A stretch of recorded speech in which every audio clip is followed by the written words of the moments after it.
YouTube. Hi everybody. So we're here with the very first video in a series that we're going to be talking about Australia, immigration, the adventures of Americans moving abroad, looking abroad. Yeah, and if you're thinking about moving away from the US, then you're watching the right thing. Yeah, so one of the things that we wanted to start with is that first off, I think that for a lot of different reasons, there's people that for their own personal reasons look to leave US. We went through a similar experience. I've gone through it a couple times and for a couple different reasons. But my first adventure leaving the US is I actually left for work, spent time in Italy, Japan, and China. And then eventually we're living and working together in China. But the adventure for Australia started about 7 years ago, and it was 3 years ago that we emigrated. And we've been here for 3 years.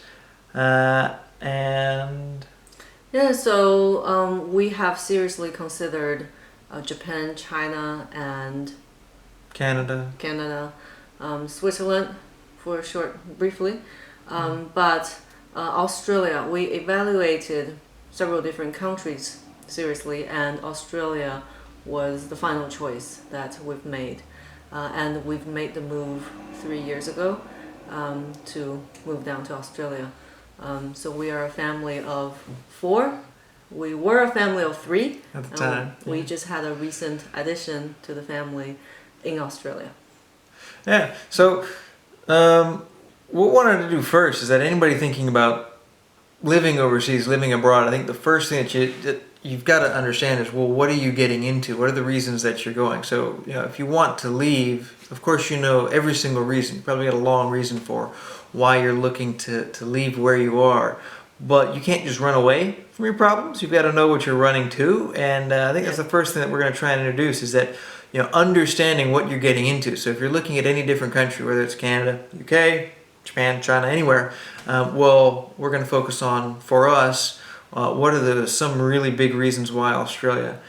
Yeah, so we won't talk about why not other countries this Not time. yet. Yeah. We might in future, but we will focus on why Australia on this episode. Yeah, and so I think the very first big one that I saw living in several different countries, and one of the biggest differences, it's almost jarring.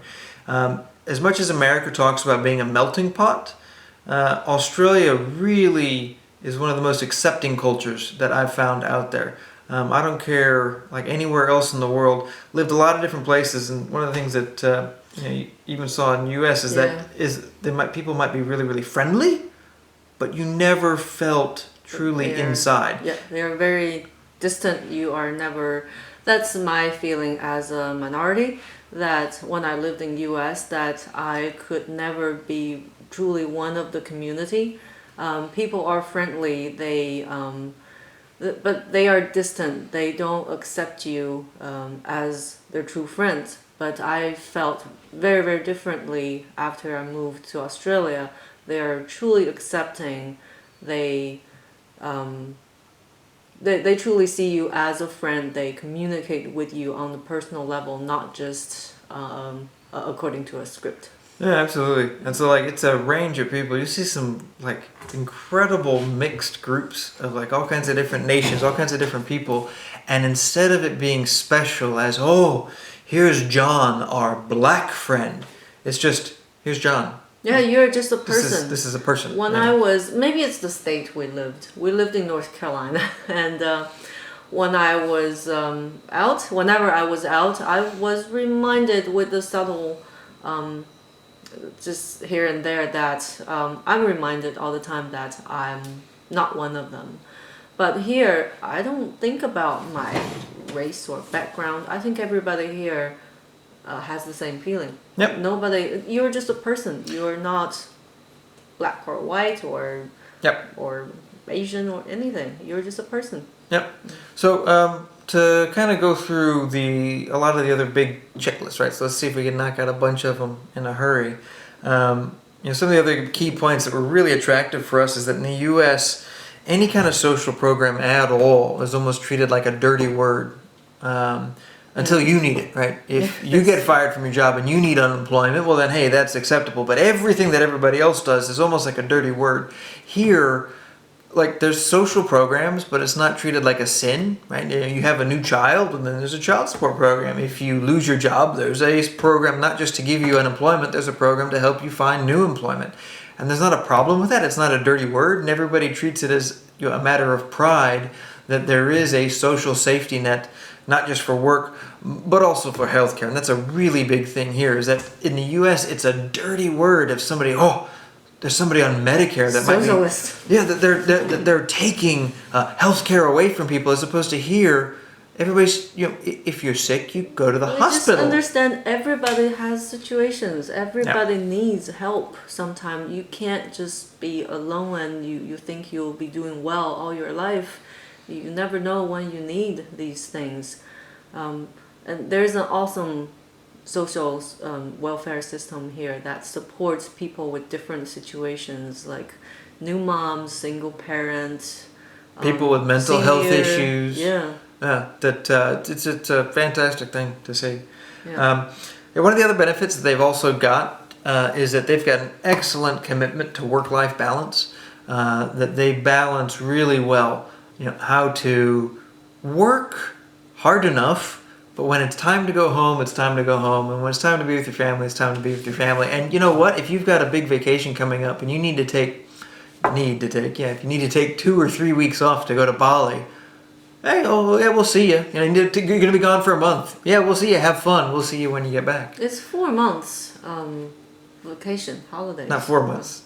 Oh, not 4 months, sorry. 4 weeks. Yeah, 4 weeks is the basic standard. But like even then, most people I know, most places I know, it's this fuzzy idea that, it's 4 weeks, but you need to be gone for 2 or 3 weeks because you've got a great surfing trip. I remember we were so nervous nervous when we were working in Asia and US to take family vacations for ourselves. You're almost apologizing to your boss. I'm sorry. I need 3 days off. Our honeymoon was delayed for a year before we could take it. But here, people truly understand that your family is important, and it's not just up to one person to take care of a family. It's both of the time couple. with the family. Yeah.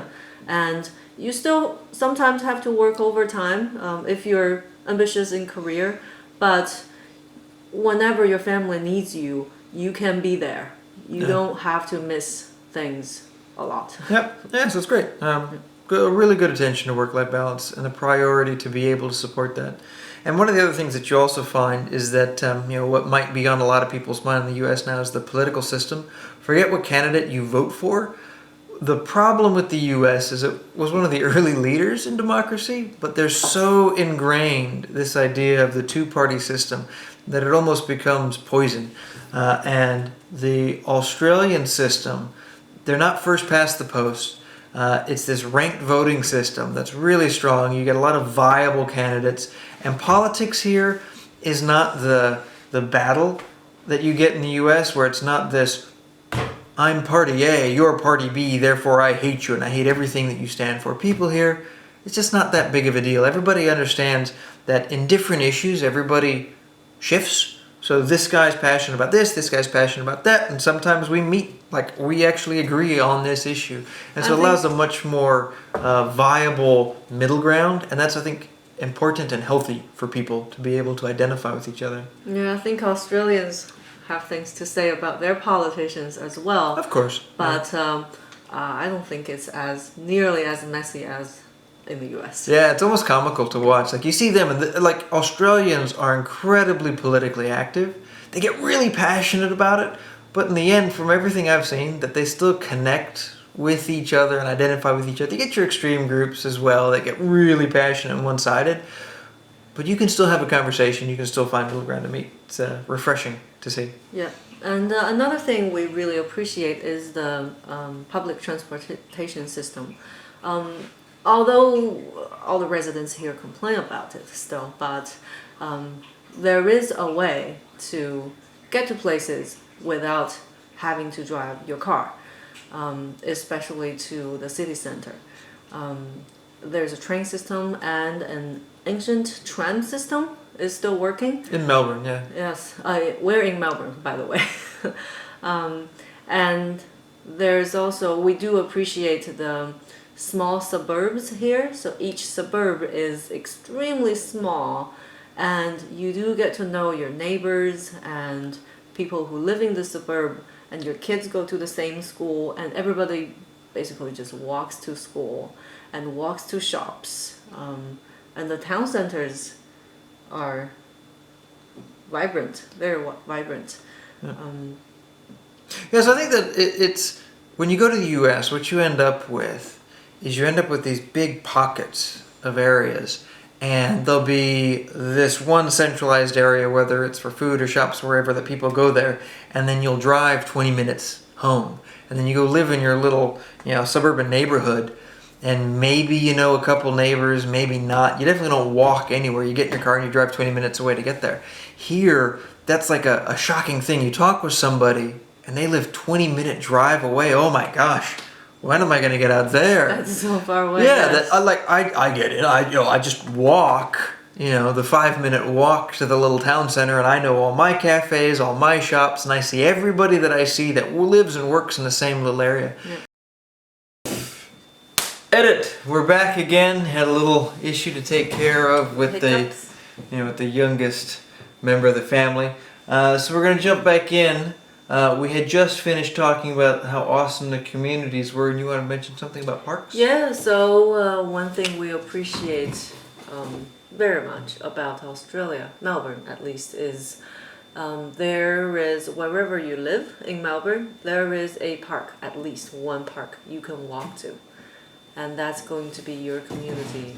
There's playground, it's not just trees, grass, there's awesome playgrounds for kids to play at. Playgrounds, views, you're probably going to be near a river, you're going to have, you're probably going to be near a stadium or a sport area to be able to play games. They really do parks, right? Like, park is something you actually, you don't have to be 8 years old to want to go to the park. Yeah, so it's designed, it's not just natural green place. Yeah, it's a good place to go.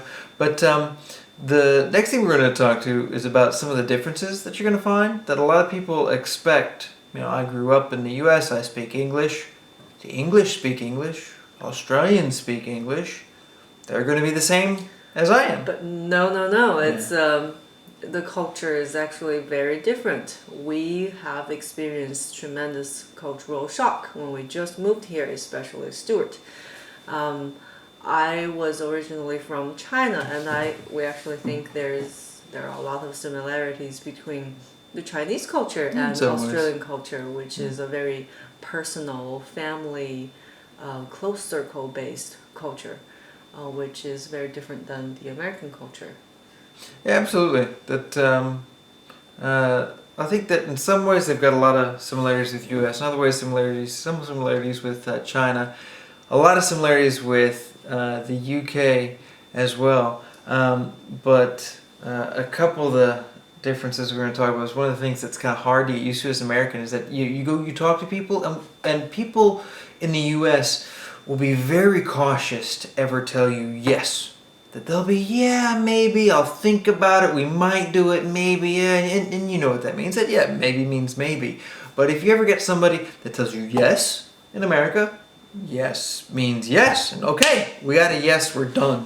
Yeah, and here, yes does not mean yes. If you get a yes for anything, do not be happy.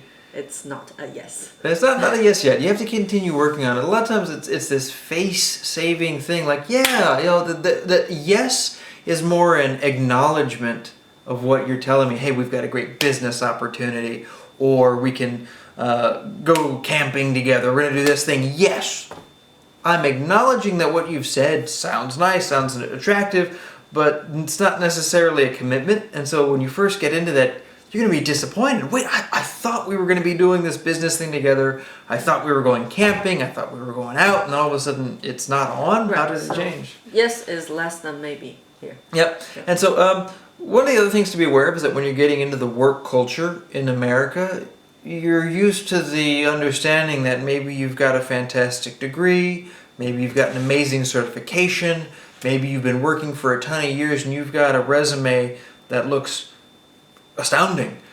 And in America, you walk in and people will look at that work experience, at the background credentials, and say, yeah, absolutely, you're amazing. We're going to get you in the door. You're going to go in. And I've seen a lot of Americans come in that struggle with that they'll go in, sit down, interview, and then they think, oh, like there's no one that has my experience. Of course they're going to accept me. And they don't even get through the second, third rounds of interviews. And they come to find out that the person that got in is a junior person and nowhere near the credentials that they've got. And what they're misunderstanding is that Australia has just as much focus on you as an individual with how you relate with other people, like what kind of a person you are, how do you fit, how do you talk, how do you identify, and who else do you know that you have to vouch for you? Yes, so in Australians, they value local experiences over anything, over Ivy League degrees, over international large enterprise experiences, over doctor degrees, over anything. So when you do come down here and you're at the time looking for a job, there are a lot of tips and things to do. Yeah, there's a lot of things to be aware of. I think that we're talking about doing a dedicated, session just talking about for some future sessions. Job hunting, hunting, relationship building, all those things are so important. But it's just something to be aware of that don't expect to just write on your credentials. You've got to be a personable person, and you've got to know how to build relationships with people. That's really the best way to get ahead. Yeah.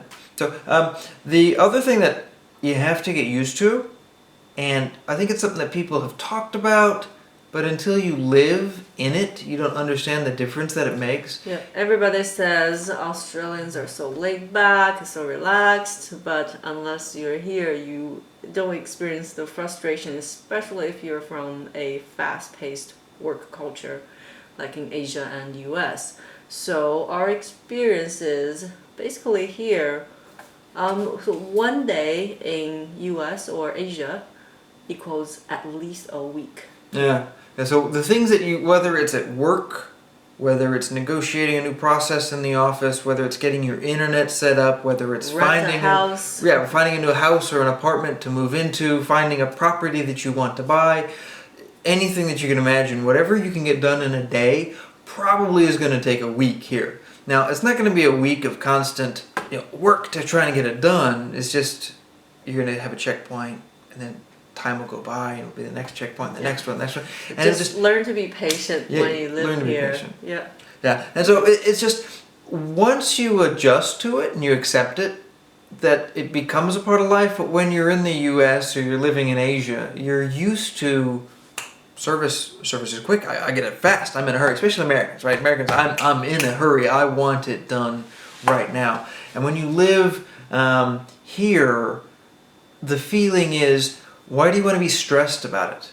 Like whether it's whatever the thing, setting up some utility, moving into a house, getting something done at the office, is look, let's not be stressed. Let's take our time. Let's think about it. Let's get used to the idea, and we'll get there. And once you adjust to it, it's a much more relaxing way to live. But it can be quite jarring at first when I want to go online. I'm going to click Amazon Prime order pay, and I want it delivered by the end of today. It's not going to happen. A week. Yeah, you've got to be ready to wait. Yeah. So there's some other differences to get ready, but I think those are some of just the quick highlights. Yeah. And I think as we go forward, we're going to be talking about more things to adjust to, how to get into the country. Once you're in the country, how do you actually get to meet people? How do you actually get out to search for jobs? When you're in jobs, how do you get connected with, having a successful interview? Yeah, Melbourne is voted the most livable city in the world for 6 years. 6 years running. Already. Yeah. Yes. And people live longer. The happiness level is a lot higher. Quality of life is really good, yeah. Yes. So there's a lot of good things to be said for it. So we'll be back with more Australian adventures. Yes. All right, everybody. Good day, good night, good evening. We'll see you again.